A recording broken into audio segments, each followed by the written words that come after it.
Good morning and welcome to another episode of Josh and Pat. I'm Joshua Klein, joined by Patrick Cassett, and Patrick Queen has betrayed us. The Steelers have acquired former Raven linebacker Patrick Queen, and I think I speak for all Ravens fans, and am quoting Lamar in saying he's dead to us, he's dead to me. But to be honest with you, Patrick, I mean, he thrived in the Roquan system. So what do we even have to worry about? Okay, you know, you got to remember, Josh. There was at one point during Patrick Queen's Raven career that he did get benched. Pre-Roquan, really? Yeah, pre-Roquan he did. He got benched on third downs. And that's the thing, like Roquan. I mean, listen, Roquan. I'm not saying Patrick Queen's not good. Roquan made him the linebacker he is right now. And having Roquan on your team, telling you where to go, where to be, and then providing eliminating entire half of the field. Right. And here's the thing, that probably Josh. helps. And here's the thing. I'm happy for Patrick Queen to get paid. I'm happy for all that he's provided the Ravens during his 4 seasons of work in Baltimore. That being said, I don't want to hear the, hey, man, we wish you the best of luck. Hey, man, we're going to be rooting for you. Because that would just be a lie coming from me. Right. Because guess what? I'm actively rooting against him because when we go play the Pittsburgh Steelers, who we can't beat for some reason, I want him to miss tackles. Right. I want the offense to score on him. Mm-hmm. So I legitimately am just going to root against him. Right. Well, you have to remember the last time rain game really was the conditions weren't rain optimal. Game doesn't matter. Tyler Huntley, Pro Bowler, was playing. Exactly. Tyler Huntley, the Pro Bowler. And then you got to remember the one before that. There was something we know the Steelers probably sneaked in the locker room, got something on the wide receiver's gloves because they were dropping everything. Yes, right. And so it all comes in factors together. And I do think that, listen, Derrick Henry is going to have a field day when he gets the hit stick Patrick Queen up the middle. And Steelers fans, I would say that you got a good one, but I'm not even sure if that's true. So and people were saying, if anything, the Ravens won this because now we have room to bring in somebody who's maybe even better. Mm-hmm. Exactly, Josh. So really the Ravens win this. And people are going to talk about, I'm sure Cincinnati Bengals fans are going to come in here and they're going to say, ha, we got Geno Stone. Well, have you heard of this guy named Kyle Hamilton? That's what I want to say. I've heard of him. Again, thank you, Geno, for everything you've done. Right. But guess what? I'm going to be rooting against you because I want Zay Flowers to catch the deep ball on top of Geno Stone. Right. That's what I'm rooting for. Right. And so I think that you're right. It's all coming together, and we're going to be fine. We're going to put the pieces where they need to be. Listen, there's been a lot of moves that have been unprecedented. Why did Sam Howell to Seattle doesn't make any sense to me? Because last time I checked, did you get the letter from Geno? I didn't get the letter from Geno. I didn't either. And that's why I went and actually, when I saw that, I went and checked my mailbox because I didn't know. Yeah, but the thing is I'm thinking maybe the letter that he's referring to is really the contract. And that contract isn't expired, but it's an agreement that they know that's when the letter writes back.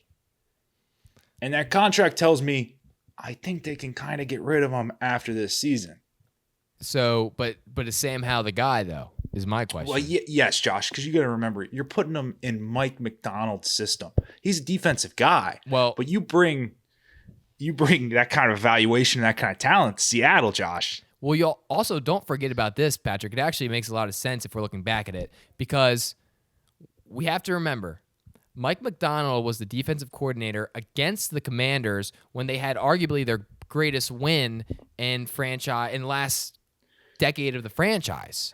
And he got to see, remember, Sam Howell played about 75, maybe 100% of the snaps in that preseason game when the Washington Commanders became preseason Super Bowl champions. Mike McDonald, he knows what Sam's about. He's seen it up close. He saw him lead that team to, again, the biggest franchise win in the last maybe decade or two, right? Well, and And in all fairness, I don't know how the Commanders did it, but they somehow traded more value. They got a higher pick for trading Sam Howell than what Sam Howell was actually picked at. Unbelievable. Which I don't, because Josh, I mean, I saw the tape. I saw how he finished the year. It was not good. Right. And that was a big piece of the puzzle there. The Commanders are building one of the most wild rosters to me that I've ever seen, because if you look at it, maybe like 5 years ago, this team is good. Well, that's what they're saying. 2018, this roster might go contend in the NFC East. They might have a shot. Now, Okay, granted, Josh, who are the 2 quarterbacks right now on the roster for the Commanders? Drew Lock? No, not Drew Lock. He's giant. The 2 quarterbacks on the Commanders roster right now are Marcus Mariota and Jake Fromm. Oh my gosh, Jake Fromm's on the roster? Yeah, he's on the practice squad. But Marcus Mariota, and remember, he didn't quit with the Falcons. I can't believe that doesn't get covered more. Josh, he legitimately, as soon as he got benched, he decided that he wasn't going to come work anymore.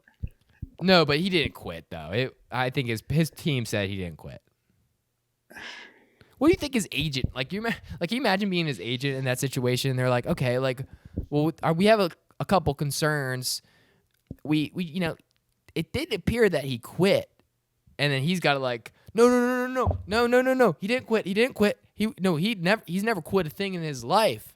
If you think about it, he was. Just they didn't want him to be a distraction. Space to grow apart from him because he didn't want to be a distraction. You remember when Deshaun Watson sat up in the nosebleeds so that he was further away.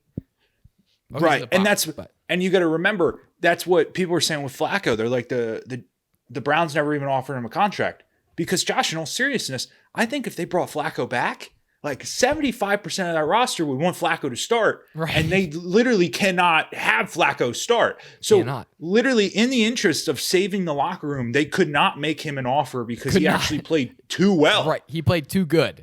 And they're like, dude, you know how much we're paying so much money to Deshaun Watson. We cannot do anything about that. So a lot of times, Josh, when people are like, wow, they didn't even offer him a contract, I'm actually on 100% in on the Browns because there's no way you could give Joe Flacco a contract because the whole team, after what he did to him last year, would be like, our guy Joe. Like, think of what Amari Cooper would be saying. Amari would be like, I know I put up numbers with Joe, not with Deshaun. I know. It's a wild thing there. And so I don't know what you... Joe Flacco on the Colts is going to be. I mean, they're going to be spectacular because it's awesome. It's either Anthony Richardson plays, and when he plays, he's amazing, or you get Joe Flacco. I don't even need to say anything else. Over under 8.5 games that Anthony Richardson plays in. Under. Okay. Please. Honestly, they might not even. They might just intentionally They might say, okay, actually, Flacco's going to be a starter. You brought 2 starters. We're going to rotate. Like the games where we really think we're going to need like a spectacular performance, somebody who's different, hasn't seen, they roll out Anthony Richardson. And then as soon as, if he makes it through the game healthy, they're going to be like, they do the Dolphins model. We can't jinx this. We got a good thing going. We're going to rest him a game. They do the Dolphins. Remember when they used to do that? They would start Tua, and then he was a really conservative quarterback because he was young in his career. Yeah. And then if they were down at halftime, they were like, we're bringing in Ryan Fitzmagic. Yeah. That's what they'll do. I think this could be the first case of, in the NBA where they do, they rest the players. Load management. This might be the first, one of the first examples of NFL load management across a 17-game season. And then the NFL actually might look at this and go, oh, well, if they can run 2 quarterbacks like that, well, maybe we'll just make it a 32-game season and then just say, hey, teams have to have 2 quarterbacks. You have to have 2 quarterbacks. You can't start more than 15 games or something. Yeah, 100%. This might have rippling effects for the history of the NFL. We're just not even seeing it yet. But it's an awesome spot for Flacco to be in because, Josh, there's a legitimate there's no way he's the long-term starter for Indianapolis. No. Indianapolis clearly wants Anthony Richardson to be the long-term starter because he is electric when he's in the game, right? 100%. So there's no threat to Anthony Richardson. But you're also, like you're saying, you're in a situation that if Anthony's a little bit dinged up, it's like, hey, Anthony, I know that ankle's not feeling good. You sit down this week. We're going to go beat the Titans. with Joe Flacco. Right. And you have that capability. Speaking of Titans and quarterbacks in Anthony Richardson's draft class, Titans are making some all-time wild moves here. They signed Calvin Ridley to a deal that they didn't sign 24-year-old A.J. Brown to a $100 million deal because they were like, that's too much money. They trade him away. Well, They say, you know what, though? We're going to sign 29-year-old Calvin Ridley, $95 million. That seems like a proper valuation. But remember, that's with inflation, too. So that number is really much lower than it was a couple years ago. Not the same at all. Well, and Josh, because you got to remember, inflation, I was told inflation in the month of February alone went up 0.9%. So you start factoring that into how years ago with the A.J. Brown deal, we're in a completely different world, really. Different market. Right. And so you look at all of that, but then you think about who's the quarterback who's going to be thrown to Calvin Ridley. And you go, oh, okay, I don't know if they have the quarterback on the team for the future. Yes, they do. There's a guy, Malik Willis is still there. Let's not forget about Malik. Why isn't that? Why Malik is he's overlooked, man? What's going on? He never got the right opportunity. When they threw him in that game last year, he wasn't like they threw him in an impossible spot. What's the deal with Will Levis? I mean, is him and Gia still split? Yeah, and is he going to be a starter in the NFL this year? I think so. Is this going to be his last year? I don't know if this will be his last year. Well, it depends. Does he have another meeting with Michael Rubin? Because you got to think, if he brings in Michael Rubin as kind of his advisor. Right. And we're talking money, strictly money, not clothing related. Not apparel related. Although I was told by Michael Rubin that he just did this. They just produced the specs that Nike gave them. Right. But it's a really weird conversation to have. And again, I'm just playing devil's advocate here. I'm not going against Michael Rubin because we see he is the standard of business, right? Right. I then look at like the college baseball uniforms that Nike manufactures themselves, and I see them have zero issue. So it makes me think, pretty, and some of those college uniforms are pretty sick. Right. And so it makes me think that maybe it's just a miscommunication situation, but nonetheless, I'm sure probably some intern sent the wrong email over. He's like, intern probably was like, oh, wouldn't it be funny if you could see through the clothes? Right. And, I could see that happening. Titans is a wild situation. We'll see what happens there. They do get a guy, though. They get a wide receiver, so they lose. And then they also got a running back. Well, I saw somebody bring up a good point is, Calvin Ridley, he had odds going on which team you could sign with. I did see that. It was pretty good odds to sign with the Patriots, pretty good odds to sign with the Jaguars, plus 1,800 to sign with the Titans. And if we know anything about Calvin Ridley, he likes to bet. And he took that chance. I do believe he took less money than he would have got if he went to the Jaguars. Well, it sounds like he maybe not. Maybe it was a long-term deal. Now, I don't know what the situation will be after taxes. Right. But because Florida tax is pretty good, right? It's pretty great. And I think people go to Florida to avoid taxes. I think Tennessee's the same way. Okay, so he's good.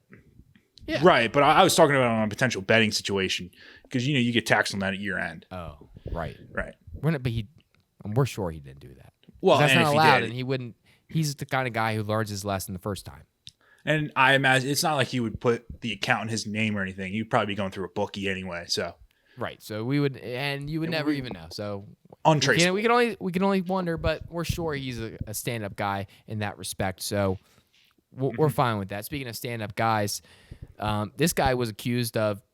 I mean, actually, no, he did. I think beat up somebody. I'm not sure if anything came from it, but he's retired. Yeah, but wasn't he protecting that guy? Wasn't that the story that came out? Oh, he was. It was a good thing. Yeah, he was trying to somebody was harassing the dude, and he actually beat up the other guy. Oh, good. And then we were sure that's the case. Well, nothing bad would ever happen to Aaron Donald. Also, who in your right mind would ever want to fight Aaron Donald? That's what I want to know. What? That has to be a lunatic. Aaron Donald has to feel pretty good going through social media right now because after announcing his retirement, all the photos of just the constant story is, Dad, how good was Aaron Donald? And then it's just, I've seen so many photos of him being blocked by 4 guys today. And just the fact that he was able to do what he could do is insane. one of the best to ever do it. I don't think we appreciated him enough because there's games where his stats were minimal, but you would have to look at the fact that it was him against the entire offensive line, and you go, oh, so that makes sense why he didn't have 5 sacks today, because they're putting in every single person on their team just to stop him. Right. And so, and here's the thing, Josh. I can't wait for all of the speculation to start. Give it about a year and a half into the 2025 NFL season. Maybe week 4 or 5, there's an injury, and they're like, what if we go in and we bring in Aaron Donald for the stretch run? Yeah. And that's going to be because he's young. He's 31. Yeah. It can happen, Josh. You don't think he can go out there and play a little bit more football? 100%. It's like when Deion Sanders got the call from Ray and Ed, and they're like, hey man, we need somebody to play nickel, and he's like, I could play nickel. I can say that. And then he just came back for a couple games. You could still see that Deion, the Deion Sanders Ravens jersey is out there, and I've seen it a couple times. It's an all-time jersey. And the thing is he didn't play bad. The guy hadn't been on a football field for years, and then he just stepped back in and he's like, I'm good, man. Yeah, that's what I'm saying. So he's like, if Aaron Donald's just okay, I can still do this. Maybe they're only gonna have to put 1-2 guys on me now, maybe not 4. Right. But that's still better than you could do. There's a chance. The best clip is the one where he's unblocked against Geno, and Geno's like, "Oh my God!" And that's gonna be an all-time. It's an all-time classic. We'll remember Aaron Donald forever for that. And last thing on the docket, last piece of news we got to cover: Marquise Brown, former Raven. He's former Cardinal. He's with the Kansas City Chiefs. Now, Patrick, I thought this guy was crazy because Marquise Brown was he was the wide receiver 1 during Lamar Jackson's 2019 MVP campaign. Mm-hmm. He went out, he paid his dues. There was a couple of years after that where, Lamar was a little bit hurt, not as, he's still playing well, but not as good as he did in that year. And the offense was clearly having some struggles, especially at getting wide receivers the ball. And Marquise was in this spot where he had to really step up, be the true wide receiver 1. And I don't think he really wanted that. And so then he gets traded to Arizona, and where he has D-Hop, he can just fly under the radar. They don't have any expectations to win. So who, Right. And I guess he was just kind of hanging out there and doing his thing, playing all right ball, but nothing crazy. Didn't have that much pressure on him. And I thought it was crazy for why would this guy want to not be needed? He literally tweeted out. He said, it's nice to he basically said that he's not needed as much as he is used to in Baltimore, and he didn't want to have that pressure, is what he alluded to. Now I'd argue he has the most pressure ever, and he's in Kansas City. It's so funny because I want to worry about the Chiefs a little bit, but then I remember the fact that Chiefs are where you go to as a free agent to die as a wide receiver. Right. There's every time the Chiefs sign a wide receiver, you're like, oh, they did it again. Juju Smith-Schuster. Did it again. They did it again. They got Josh Gordon. Oh, they got the running back. They got Le'Veon Bell. They did it again. And none of these guys do anything. Yeah. None of them. Newsflash, the only person who's getting targets next year is Travis Kelce. Mm-hmm. And Rasheed Rice. But they drafted him. Right. He was built in their system. So I do think he might get a ring, so who knows? Right. And you know what? He's going to make a couple plays, and he's going to make some catches that are really good. But is he ever going to be worth $11 million? I don't know. Probably not. Yeah, but imagine him and Kadarius Toney lined up together. Well, I don't think Kadarius Toney still on the team.